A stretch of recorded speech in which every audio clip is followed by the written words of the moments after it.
Hey everyone, I'm Anna Finch from Finch Press and welcome back to my channel.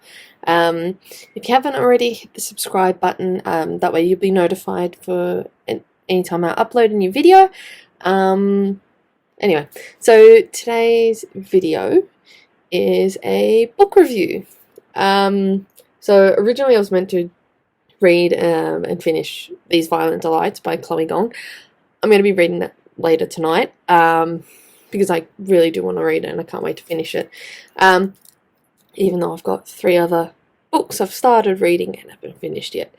Anyway, so this book review is about The Stolen Kingdom by Bethany Atazadeh. Sorry if I haven't said your name right, but yeah, so this is the first in the Stolen Kingdom series, which is a series of loose fairy tale retellings. So this one, The Stolen Kingdom, is the first in the series. It's a loose Aladdin retelling.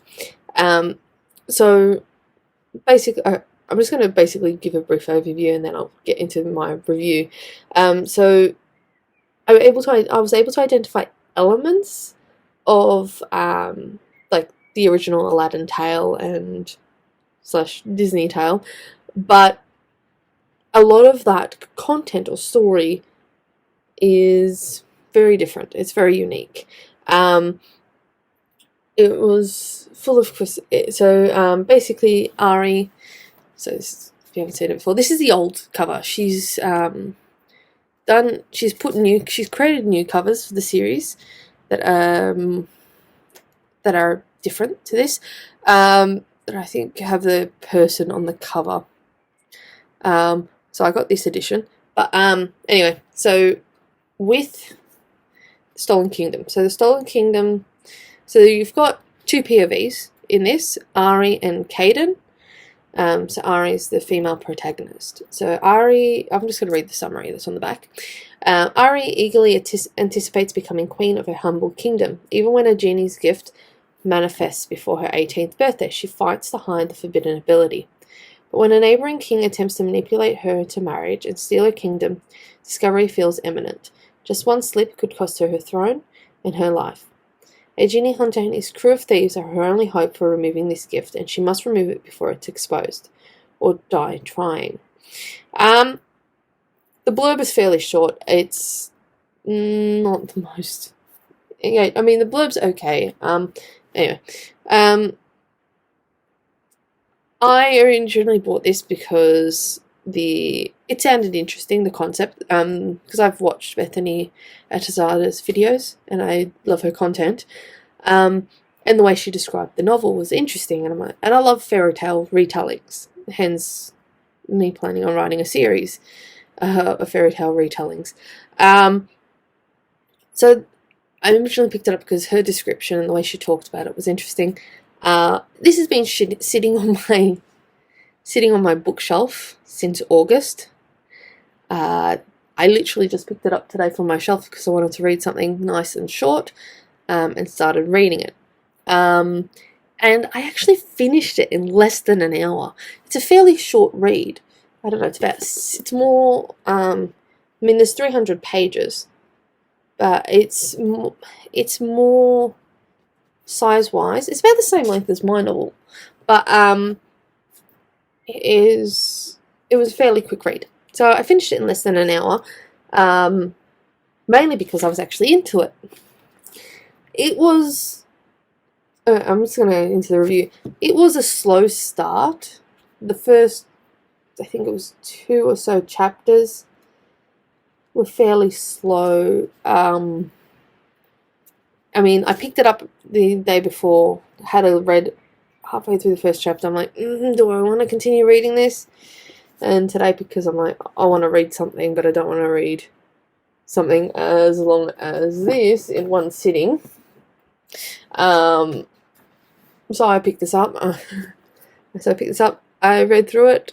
Once I got past the first 2 or so chapters, I think it was the first 2 or so chapters. Once I got past the first 2 or so chapters, once I got actually up to the second chapter, it started getting more interesting. There were more twists, and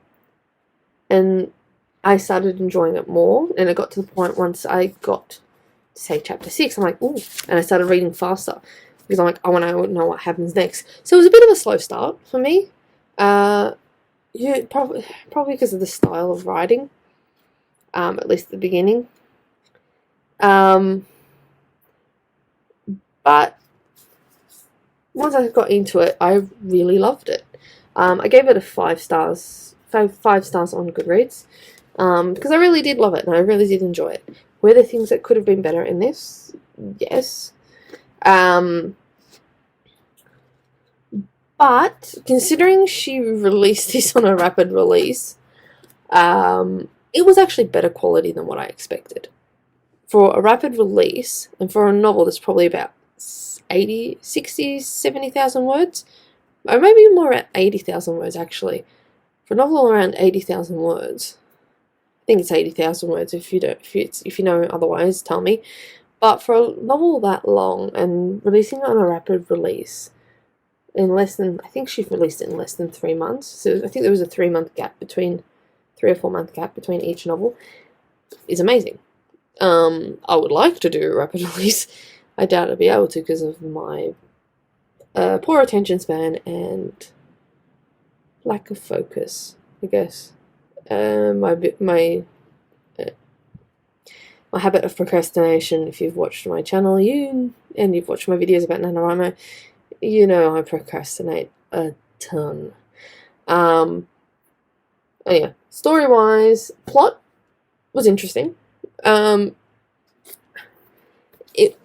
It was interesting in that the focus was more on the characters, Ari's struggle, and how, well, she's a princess. She's now literally had to work for the first time in her life. And I'm sorry if I may have spoilers. She's literally had to work for the first time in her life. She was also almost sold into slavery. There was like challenge and obstacle after obstacle, and she like started actually doing something. She's actually started taking control of her own life. So the focus was more on her growth, the plot, which is interesting. I prefer character-driven stories. Don't get me wrong, I like action, but I prefer character-driven stories because I like to see how people change and grow. So that aspect was interesting to me. I think it was only like I didn't know it was dual POV. Not until I got to, where is it? I'm trying to think. There's a specific chapter where another person's POV is introduced. So I think it was chapter 14.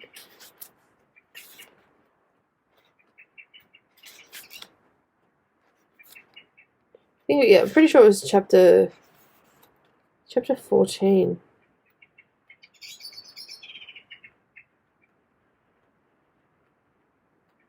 Sorry, chapter 13. So we're about this way much in the book before we get the new POV. While that was actually a bit of a shock for me, because I'm like, what? I'm like, hold on. I went from Ari's POV to Caden's POV 13 chapters in. By that point, I had already been used to Ari and into Ari's POV. So getting Caden's POV introduced was a bit jarring. I mean, I get that Caden was introduced like chapter 6, I think. Yeah, he was only introduced like in chapter 6 or so. So I get why his chapters began a bit later, because he was only introduced then. But the fact she went from...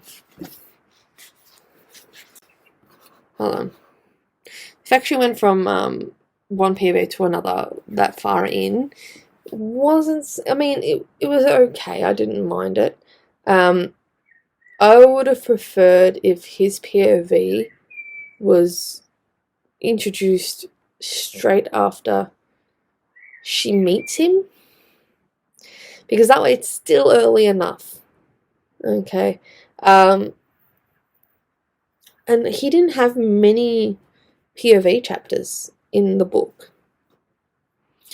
I mean, I enjoyed his POV. I mean, they were interesting. It gave me a unique insight into his POV. I may, like, the story may have been a bit stronger if it was just Ari's POV, or if Caden's POV was introduced earlier. That way the reader knows to expect a POV, a dual POV story. I mean, that's nitpicky.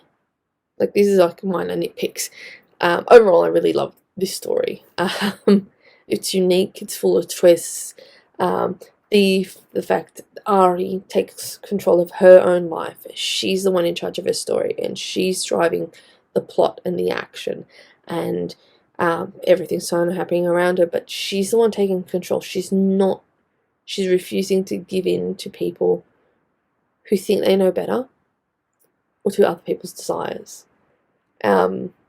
Even when she's facing a person who can literally control you. Even though she's facing a person, a king, with the gift of being able to manipulate someone's mind and control people's thoughts. Not just listen to them like she can, but control them, manipulate them. And even when she's under the pressure of that person's power, she's still fighting against it. She refuses to give in. And that is a quality I loved about her, because she didn't give in. I don't know if people have read my books. I don't know if people have read Voiceless. But she kind of reminded me of my character. But it's kind of why, like, if you look at my book, the front of my book, I put a quote. It's probably my favourite quote. Prefiero morir de pie de vivir de rodillas.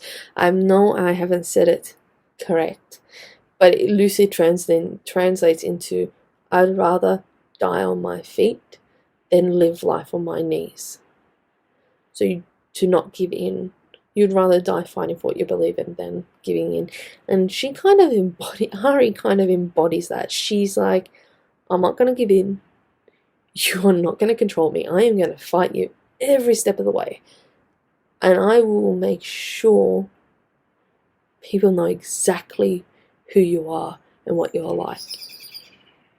And that's like, as soon as I saw a hint of her fighting his power, I'm like, oh yeah, that is definitely what it's about. And I'm like, I was straight into it.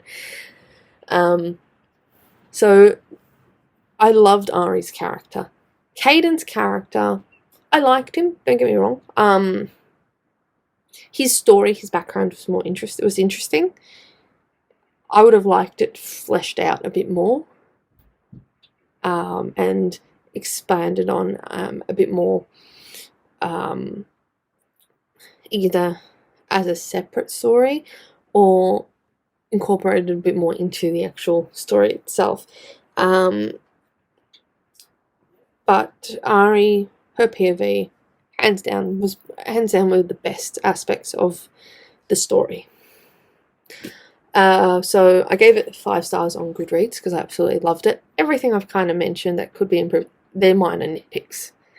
They're literally minor nitpicks. It doesn't mean, I still love this book. So I definitely give it 5 stars. For enjoyment, I definitely recommend reading this, especially as a short read. It's a fairly short read, so I definitely recommend it for those who are interested.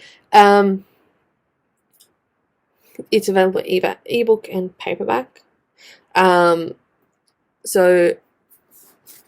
it's interesting, and I definitely do recommend it. Now, as a teacher, Okay, this book is YA, I believe. Yeah, I'm pretty sure it's a YA. For schools, I would recommend it to students to read for enjoyment. I'd also recommend it for the school curriculum because there are elements in here. So the way it can be used as like a study for when students have to write their own creative piece, so they can see how you can incorporate elements of popular and famous or classic tales into your own writing and creating a new and unique story just by incorporating little bits of elements from an original story. So it can be useful in that as a teaching tool for that. It can also be useful for the lower levels to get them into the different aspects. So because the themes in this are fairly easy to identify. So themes, symbols,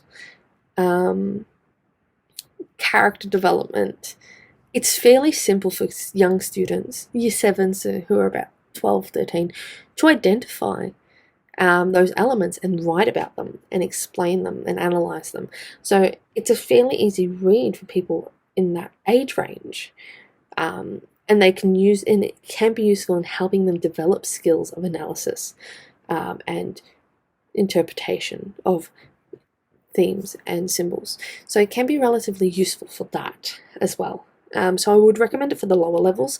For the senior levels, like 9 to 12, not so much, because the story is not as complex as what would be studied in, say, VCE, which is year 11 and 12. It's not as complex, and it's not as complex in the storytelling or the application of themes and symbols and that. And same with context, and identifying context and background and all that sort of stuff is not as complex as what is needed for the upper levels. But for year 7 to 8, year 9 at a push, particularly those who have lower literacy levels, this is definitely recommended. I would definitely recommend it because it's got a simple enough structure, plot-wise. Same with character development.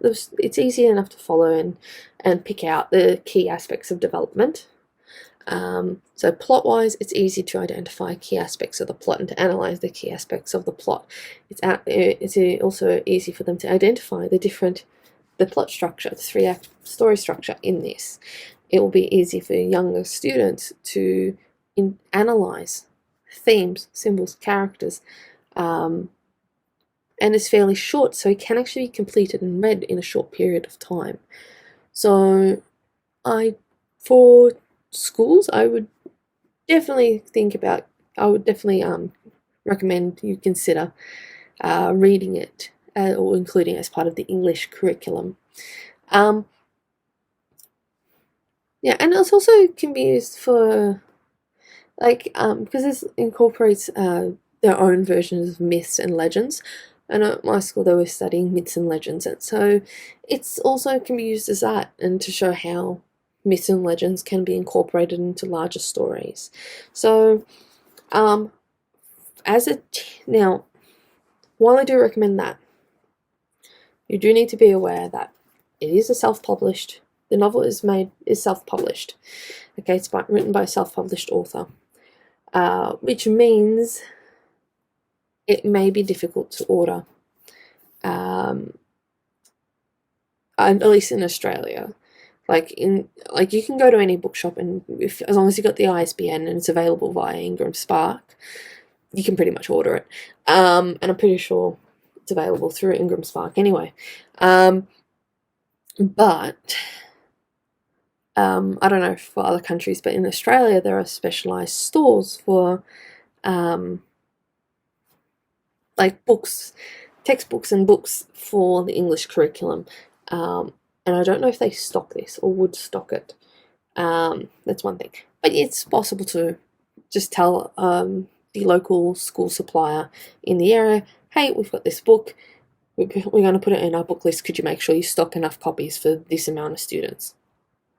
So they can do that. So it's not that big of an issue.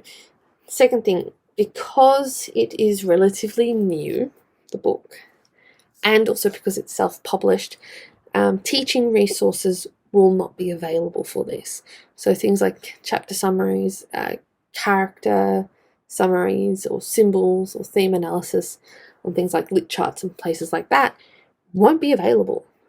And it may not be available unless there's a lot of interest in teaching this in schools. So any resources that, if a school is interested in doing this, in teaching this, they would have to actually create the resources themselves, which can be a bit of a downside. So as a book for the school book list, and as a teaching resource, or something to be included within the curriculum, I'd give it a 4 out of 5 for that. It's not a full 5 because, again, there's not enough. The downside is you have to create your own resources, and that takes time. Time you may not have, especially if you're a teacher, because you've got more than 6 classes that you have to teach. So because there's no resources, I'm giving it 4 out of 5 as a teacher, as in for the teaching curriculum. Otherwise, as a book for enjoyment, I definitely loved it, and I do recommend you read it. I liked this a lot more than I actually really like this. I hadn't read Aladdin retellings before as well, so it was something different. Anyway, have you read The Stolen Kingdom by Bethany Atazadeh? If you have, let me know what you thought about it in the comments below. I may not reply to every comment, but I do read them. Okay, so I do read everyone's comments. I may not reply because I am busy and I teaching full time. I am also planning on doing live streams. I would like more live streams, like live writing sprints. Let me know if you are interested in live writing sprints every Saturday or Sunday, roughly around 1 o'clock Australian Eastern Standard Time. So this is like a late night write-in. Let me know what you think if you're interested, and which one you would prefer. Also, I will be running a sale starting from the 7th of December. Starting on the 7th of December for my debut novel, Voiceless, A Mermaid's Tale. It will be on sale for until the 31st of December at $2.99 US on all platforms, and Canadian. So it's $2.99 US, $2.99 Canadian, $2.99 New Zealand on pretty much all available platforms. UK price is £199 across all platforms.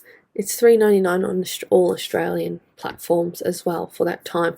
I will also be doing a discount for Euros as well on Kobo, Google Play, Apple. I'll also be doing a discount on Apple, Google Play, and Kobo for Indian rupees. So it's $1.95 now in Indian rupees for to purchase my book. If you have purchased my book, please leave an honest review on the platform that you purchased it from. Reviews are super helpful for independent authors like me. So leaving an honest review would really, really help. Anyway, that's it for today.